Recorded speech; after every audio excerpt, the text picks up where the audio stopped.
Taste the Daily. Salem மாவட்டம் ஏற்காடு அருகே அதிமுக சேர்மேனுக்கு திமுகவினர் கொலை மிரட்டல் விடுத்து அடாவடியில் ஈடுபட்டுள்ளனர். வெள்ளக்கடை கிராமத்தில் உள்ள அதிமுக சேர்மேன் சாந்தவள்ளி அண்ணாதுரையின் வீட்டிற்கு திமுகவை சேர்ந்த மூர்த்தி என்பவரது தலைமையில் சென்ற கும்பல் தகாத வார்த்தைகளை பேசி கொலை மிரட்டல் விடுத்துள்ளது. திமுகவினரின் இந்த அடாவடி குறித்து காவல் நிலையத்தில் புகார் அளிக்கப்பட்டுள்ளது.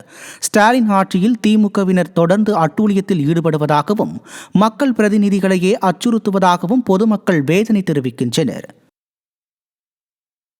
மதுரை மாவட்டம் மேலூரில் அரசு பேருந்தின் உள்ளே மழைநீர் அருவி போல கொட்டியதால் பயணிகள் அவதியடைந்தனர்.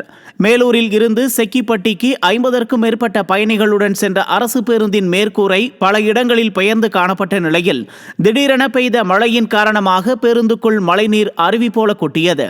இதனால் பேருந்தில் பயணம் செய்த பயணிகள் நனைந்தபடியே பயணம் செய்தனர். இந்த வீடியோ காட்சிகள் வெளியான நிலையில் விளம்பர ஸ்டாலின் அரசு பேருந்துகளை முறையாக பராமரிக்க வேண்டும் என பொதுமக்கள் வலியுறுத்தியுள்ளனர். தஞ்சை மாவட்டம் பாபநாசம் அருகே மஞ்சள் நோய் தாக்குதலால் பாதிக்கப்பட்டிருக்கும் கரும்பு பயிர்களுக்கு உரிய இழப்பீடு வழங்க வேண்டும் என ஸ்டாலின் அரசை விவசாயிகள் வலியுறுத்தியுள்ளனர். பாபநாசம் தாலுகாவுக்கு உட்பட்ட 30க்கும் மேற்பட்ட கிராமங்களில் ஆயிரக்கணக்கான ஏக்கரில் பயிரிடப்பட்டுள்ள கரும்பு பயிர்களில் மஞ்சள் நோய் தாக்குதல் ஏற்பட்டுள்ளது.